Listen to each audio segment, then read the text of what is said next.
Hey everybody, what's up? It's Chase. Welcome to another episode of the Chase Jarvis Live Show here on Creative Live. You know the show where I sit down with incredible humans and I do everything to unpack their brain with the goal of helping you live your dreams in career, hobby, and life. My guest today is the one and only, the inimitable Mr. Gary Vaynerchuk. Dear friend, goes back 15 years together. He's been on the show.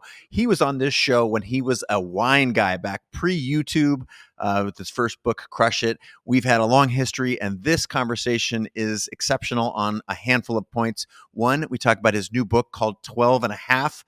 Subhead is Leveraging the Emotional Ingredients Necessary for Business Success, which is out now. We also talk about the concept of being patient and being tenacious. How do you balance those two things?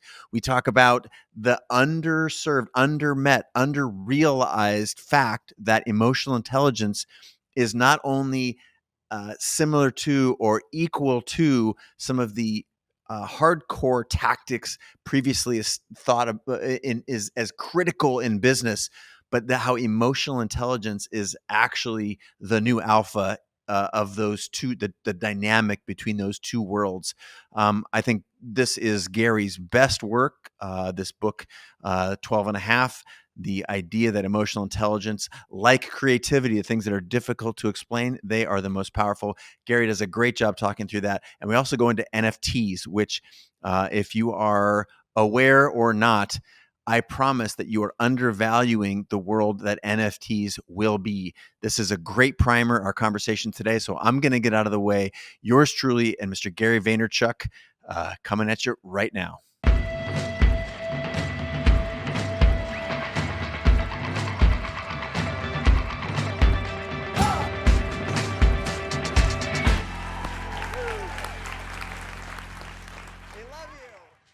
Gary Vaynerchuk, welcome to the show, bud. Thank you for having me, my old friend. Old? You call me old? I am, but you look great. You're Thanks, bud. old and gorgeous. Nice to see your face again on the screen here. It's been a little bit. You've had a lot cracking lately. First, congratulations on Christies. That's a huge deal, dude. Thank you. Gary V and Christies, like, man, I thought I had you on Phillips to Puri. I did an auction a long time ago. Now you're just rolling in off the top turnbuckle at Christies. Congratulations. That's in the NFT world. But before we go to NFTs, you got a new book that's coming out, man. And I don't want to beat around the bush because I think this is your best work yet. And I'm curious if you could tell us a little bit about it and why you wrote it. First of all, that's like so huge to hear from you because I know you well enough to know what that statement means. And it's funny, I've been quietly and I haven't been publicly. So talk about, why I admire you. I think you have a really good read on this. I do think that the only book that was like this was Crush It. Yeah. I felt Crush It, much like many people's first album, right? Yeah. You have your whole life to write it. So I had, quote unquote, a lot of things to say and new things to say. And during a time of transition in the world, the economic crisis, social media. So I really got into my feelings in a different way and really asked myself, like, what is it that allows the insanity of like the Christies stuff? When you're 45 and now you can say, okay, I've put more than half my life down in my professional years.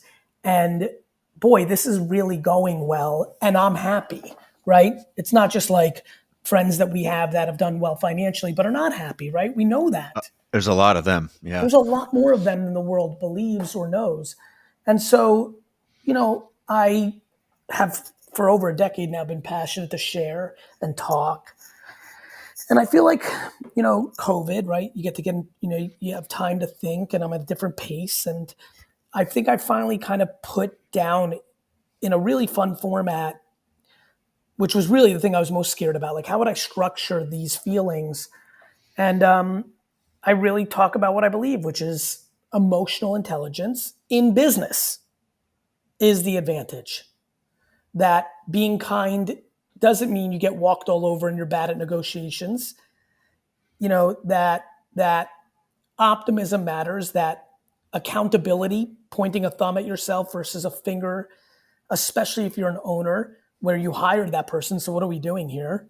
And so, yeah, really, I'm actually, sorry to like throw this in a different direction, but like would love to Dude. understand why you think that's the case. Well, I long have believed, much like, for example, creativity, the things that are soft and very difficult to explain often get written off.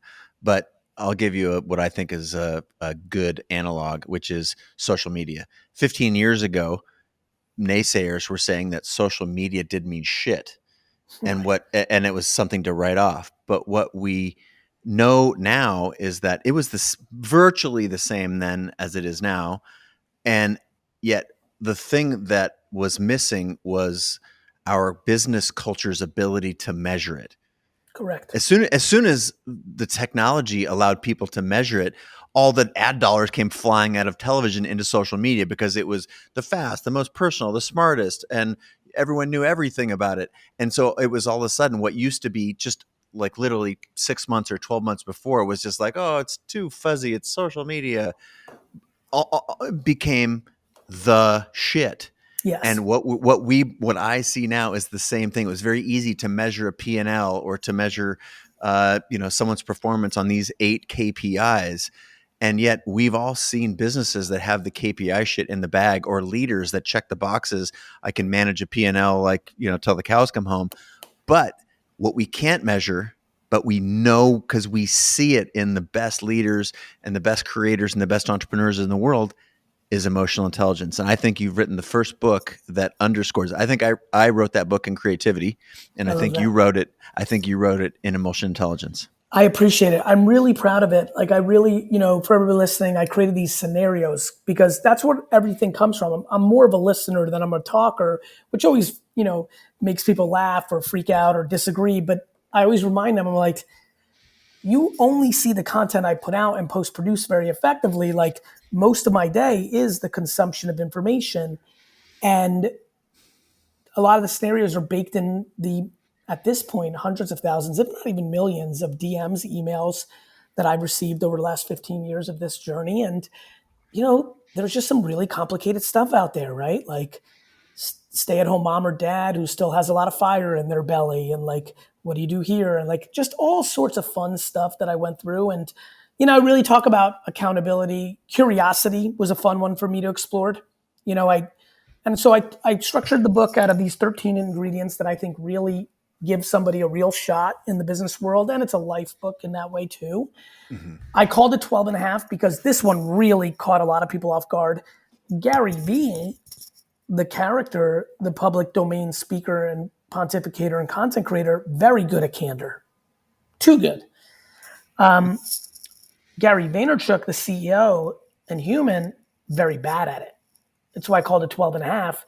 And I called it kind candor. My journey to making kind candor a half from a 0 was because I started calling it kind candor instead of candor. Because I saw, back to your point, I saw candor for a long time as an excuse to be mean. I saw candor as something that often created fear. But what I didn't have yet was the maturity to understand the vessel that candor was being delivered in was the vulnerability. My father was rough with his candor delivery. A lot of managers that were in that store were. Many people I came across in business in the 90s and 2000s were. The candor wasn't the problem. The vessel that was delivering the candor wasn't kind, wasn't empathetic.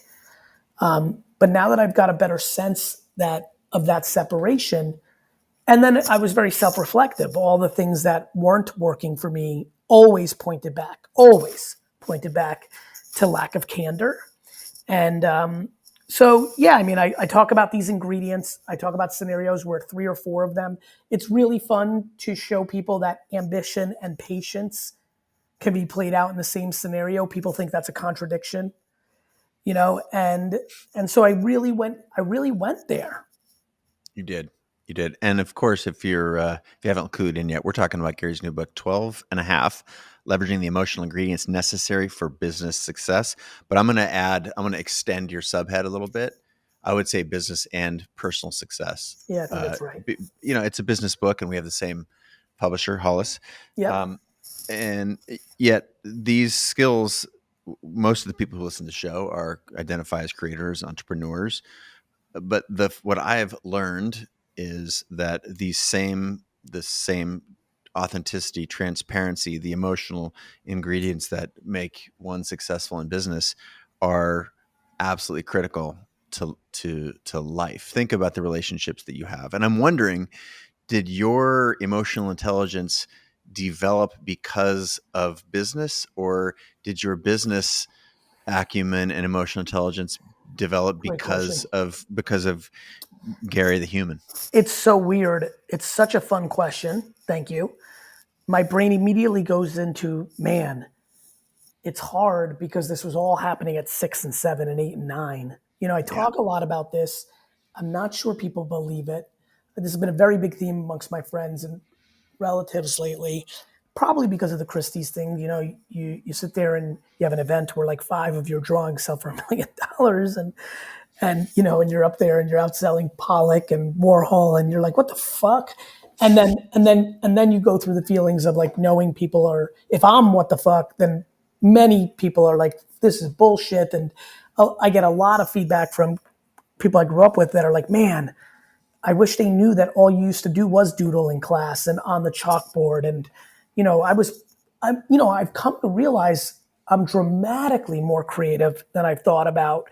Even the way as an entrepreneur, I've always thought of it as creativity, but I thought of it as strategy, Mhm. even though in so many ways I now see them the same. And so, um, I think for me, when I talk about being a businessman at 6, 7, and 8, there was a piece of content I put out recently where, I do this thing called trash talk where I go garage sailing and I put out YouTube videos to teach people that it's out there.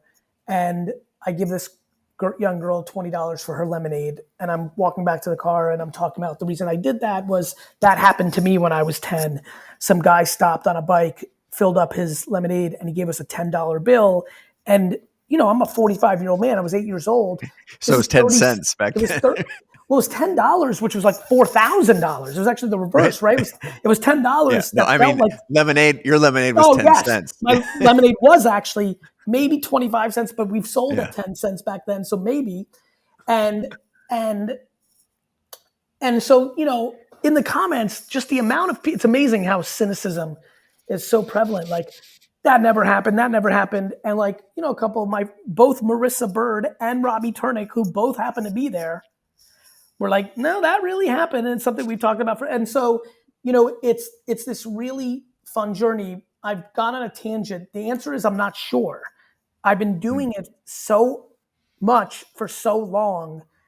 I genuinely believe the talent of human intuition was always there, but the refinement of these Yeah. natural emotional skills, being a leader of my friends at 6, like I was, to being 14 and being the son of the father who owned the liquor store and interacting with clients and with employees.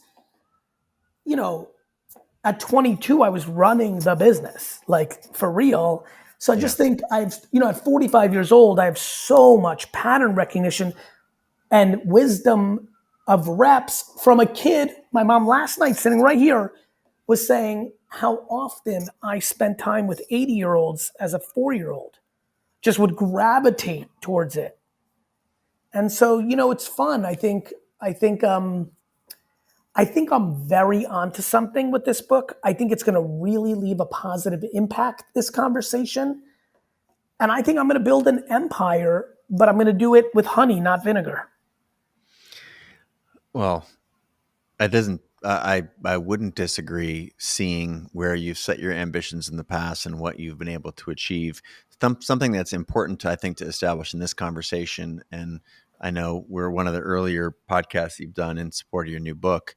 I want to get firmly on the table that these are skills that are trainable and practicable. And once you have the awareness, the understanding of what it is you're trying to cultivate, that you can actually do this. So if someone sees themselves as not emotionally intelligent, or has that, what I would say is a bad habit you articulated earlier around packaging candor in a shit sandwich, because it is actually under the guise of like, hey, I'm going to be direct, Correct. and then that's a terrible way of delivering, say, feedback. That's where you've wrapped it in kindness. So these concepts are not something that are removed from other skills or the practice, if you will, of creativity, of understanding that you're creating and engaging in it. So for the people who don't see themselves that way, would you give them a message about what you feel is possible, using the ingredients of your book with their own emotional intelligence?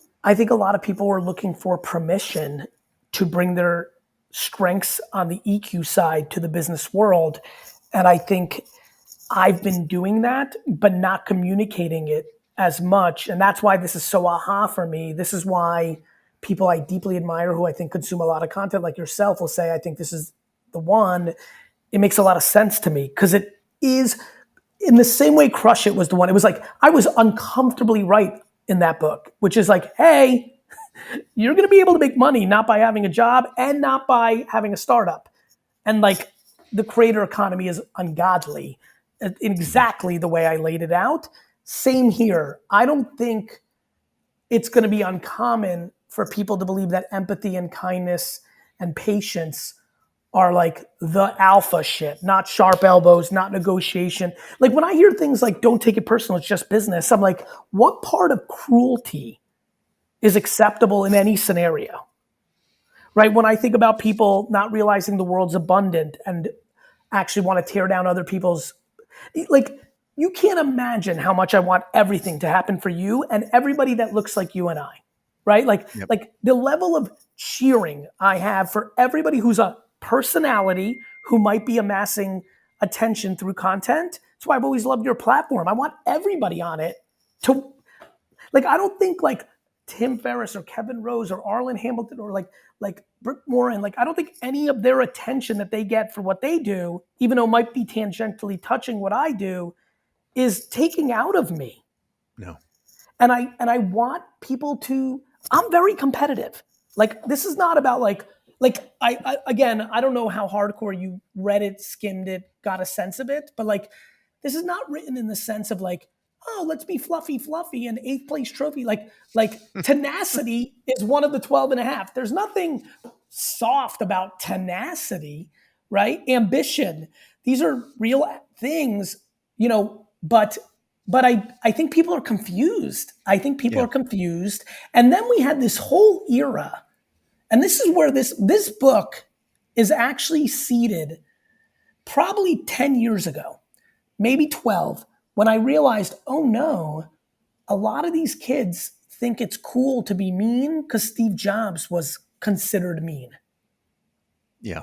And I remember thinking, man, if I ever get to as big as I think I'm going to get, because I thought it, and not that I'm Steve Jobs now, but like I have enough attention and enough success and enough pattern recognition and have seen it and witnessed it in enough other places, because it's not a focus group of one, that I feel like maybe this conversation, and I've been doing it quietly in my social, and I think I really want this book to go viral because I want it to change the temperament of leaders.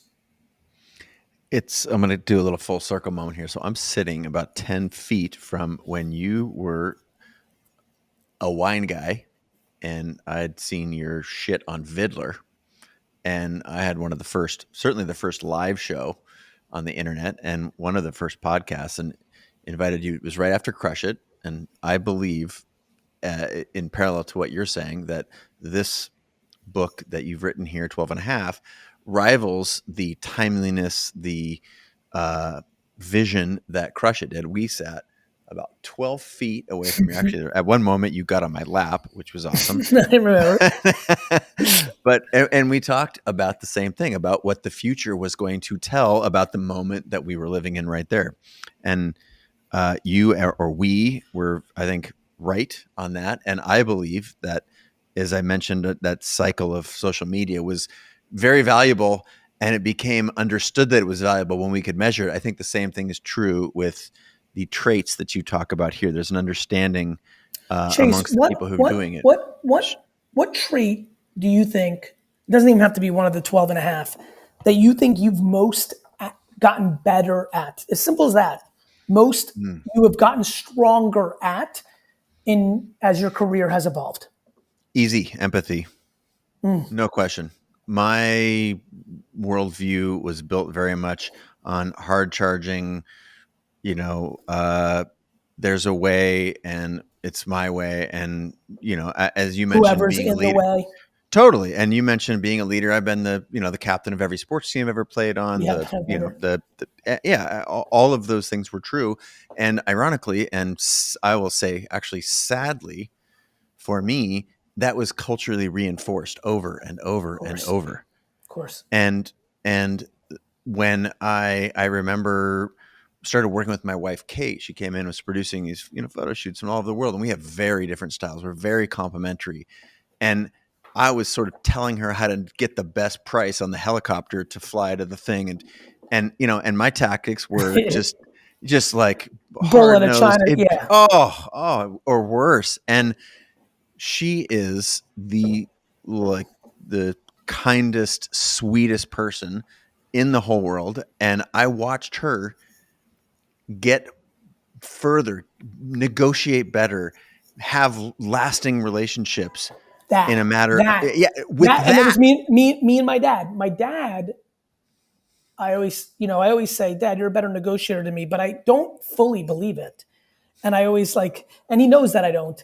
He may win the battle, but he lost every war. He might have Yeah, gotten 50 cents more off that bottle, but I watched because I started at 14. We didn't, not only did we not get good deals from those wineries anymore at times, people figured out my dad's game. And I could tell because I was so in tune that they were starting at higher price points, yeah, right? So they made him yeah, feel accomplished in his negotiation. But I think that's right. When I talk about this, and I want everybody to hear this, in a world we live in now, very polarizing, left, right, blue, red. This isn't about okay, let's take the teeth out of business. Like this is very much a business and life book, like for achievement, for success. And there's absolutely it's a game. It's the best mhm. way I can put it is I think of it like football, which I obviously I love a lot. Surprise. When they play football, they beat the living shit out of each other and they go hard. But when the game is over, and this drives me crazy as a fan because I'm mad that we lost, and I don't want you to buddy buddy with the other guy. We just lost, but they ask how the wife is. I mean, now I'm very into that world.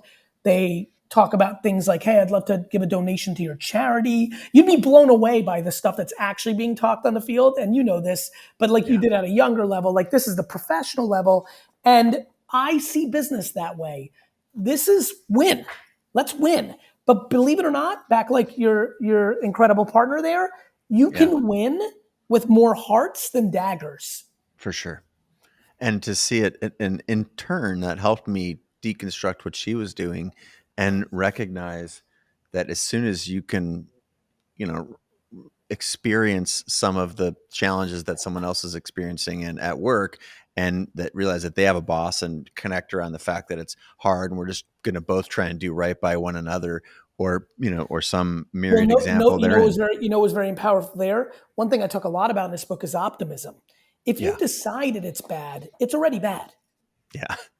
like like if you just cynicism and pessimism is a game changer for people. It is awful. It is a game over before you started. I have room in my life for a lot of things and in my business for a lot of things. Cynicism is not one of them. Me I too, I man. literally I don't like that at all. I'm I, visceral I to got it. no space for it. So again, Real I quick, the other thing that I want to just say real quick, I good. asked D-Rock the other day, like, hey, so what hit you? Because we just did the audio book and he filmed the making of it, then the book. And he's like, it's the perspective part. It's when you talk about like a billion people not having clean water. Like it's truly like what I realized in this book, and I didn't really put the nail in the coffin, but it's Mhm. very clear to me what I did in this book. The other thing I did in this book in hindsight was talk about something I never talk about. I'm not even sure I've articulated this yet in content. So here you go. I can't, even as I'm about to try right now, ever fully articulate to people how little I think business matters. There is Say something more. in, yeah, I will. I love what I do. I love my process. I love the game. I'm all that I appear to be from a passion standpoint about this. But if the concept of business was wiped off the earth tomorrow, I'm incredibly okay with that. Like, to me, it just doesn't mean that much. And people have so much pressure in the workplace, especially entrepreneurs and Yeah. employees. And like, I realized, oh, they say like a desperate fighter is a dangerous fighter in a boxing match. And I feel like it's really weird to say this balance of massive ambition, massive, with equal content is mind boggling. And a lot of what I undertone in this book is like, you can eliminate a lot of anxiety if you realize what actually matters. Well, it's been enjoyable watching that evolve from days where you and I were putting videos on Vidler. Remember, there was no Yes, YouTube. of course. And I liked it because you could like pick which dot, you could see which wine I drank. I mean, even when there was YouTube, I wanted to be on Vidler because I thought the tagging mattered so much for my content. Yeah, and it turns out that that's now Google searching inside of video so that you can Yes. do exactly that. What is it? It's 15 years later now.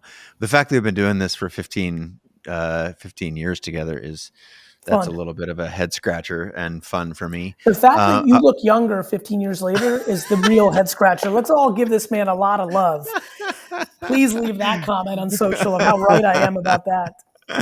well, we need to get together again soon. Before I let you go, man, I've got a couple of things and I'm going to read a text that you sent me a short while ago.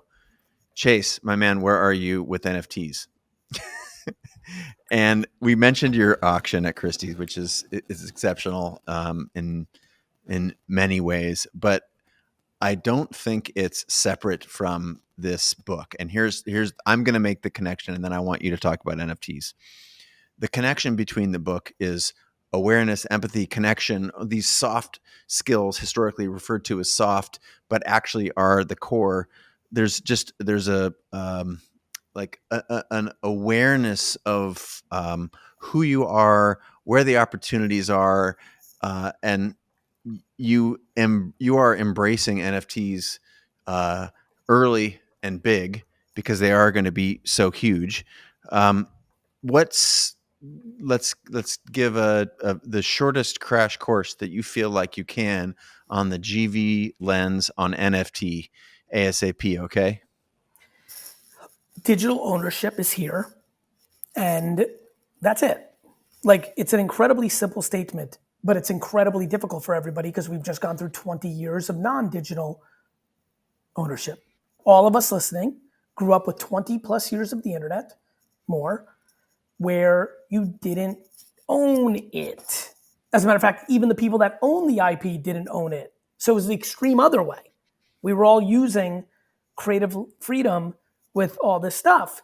We were almost taught that. Like, people started realizing the attention was worth more than the actual monetizing of the expression. It's what hurt Major League Baseball. They tried to monetize everything, so you couldn't find any of their content on social except their channels, and the sport decreased in popularity.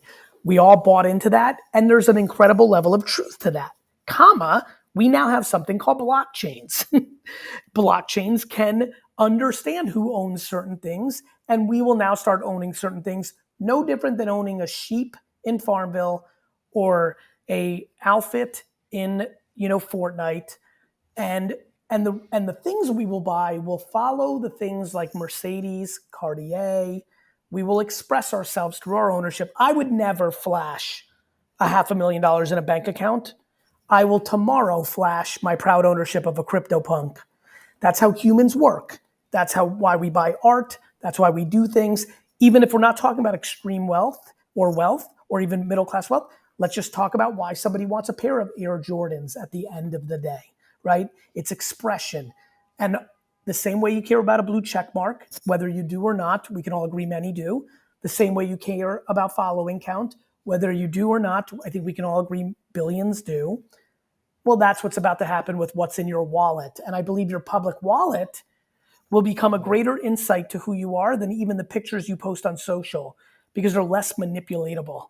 And so I think this digital ownership and expression, and then the underlying technology of NFTs where you can transfer leases and homes, and it's profound. It is profound. It is Internet 1, Internet 2. This is why it's called Internet 3. NFTs are the biggest thing that's happened since Social 05 or Internet 95. And everybody listening must please, for your, I mean, it's not going to take any skin out of my back, but please, if you're listening to this, knowing this audience, please spend 20 hours of real homework and don't say no or whatever or nah. Say maybe and then build. All right. Very, very real world scenario. UGV, give me advice right now on NFTs. You need to spend 20 hours so that you can put out a project and sell some original photography with access to you underneath it just to learn.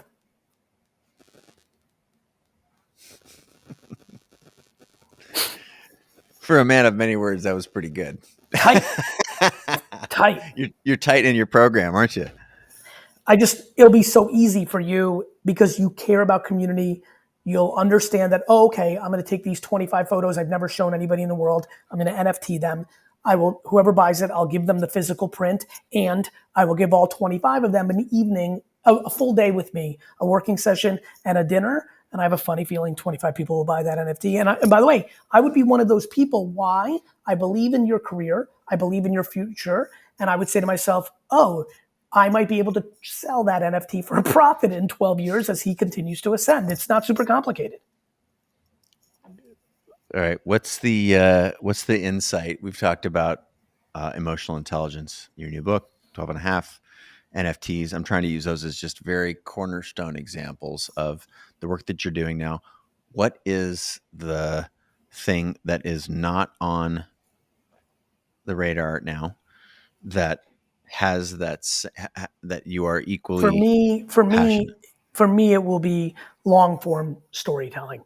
There is no scenario of me leaving this world without me putting out meaningful television and film. I just have too many stories that I want to tell. What's the first one going to be? There's a basketball player by the name of Connie Hawkins who got banned from the NBA. And I think it's an incredibly important story because I think it's unjust. And so that's on my mind. And then, you know, I'll probably get forced into animation. VFriends is insane what I'm actually doing. Yeah. And so, you know, probably my first at bat will be where I am right now in VFriends land, an animated film or movie around Patient Panda and Empathy Elephant, who I do think are my Woody and Buzz Lightyear. You know, those are the two kind of like alphas of the Optimus Prime and, you know, kind of the alphas in my universe. So we'll see. But I have a lot. Most of what I'm going to do is going to sit under the foundation of these emotional traits, right? Like humanity. Man, well, I've always enjoyed our conversations. I want to keep this one tight. Congratulations on the new book. The Christies thing is huge, and if you haven't been following along, you've been living under a rock. Look that one up because it's a good one. Gary cracked a milli through a Christie's auction with a hand. I mean, you can't even keep a straight face. It's just amazing. surreal. And by the way, amazing. I think on the record, let nobody be confused. The laughing is like nervous excitement, but totally. But there will be no chance that will not be a good investment for the people that bought it. I am going to build Disney. I'm going to. Now, I might, you know, maybe I pass too soon, maybe whatever, but I do believe over the next 30 years that I will make these characters incredibly culturally relevant. And, you know, I'm obsessed with over-delivering for everybody who owns a VFriend NFT or the 5 people that now own the original art. Well, do not doubt that for a half second. I don't think I've doubted you. I do enjoy every once in a while seeing our sometimes mutual friends, aka like Chris Sacca, for example, talking a little shit here and there, and then we creators and entrepreneurs have a way of being right. We've been wrong plenty of times, but it's been fun to watch. You got an outstanding The best track part about record. Sokka, the best part about the way I like to roll too, is we all love to have hot takes. I think his is a little bit tongue in cheek. He's actually, I think, just being incredibly nice to me, giving some love to this project. But it's really, really cool to watch a lot of us evolve over the last 15 years. And I'm like excited for the next 15. I can't wait to see which solid acquaintance or friend or very good friend becomes governors and presidents and Oh, dude. our generation, our call it 38 to 52 crew is now going into that next year. And I just think it's going to be a lot of fun to see how it all breaks out. It is. If life is seasons, I'm very much looking forward to the next season. There's a lot of folks that are in our friend circles and people that those listening and watching now would know on the internet who are doing exciting things. It makes it very fun to be a part of. This show included. Appreciate your time, always, Cheers, my man. brother. We got I love lots you. to connect on I'll see you soon. offline. Love you as well, Yes. man. Be I gotta well. run. This book's Cheers. gonna crush. Thank Go you. get them. Thank you. See you, my bae. See you, bud.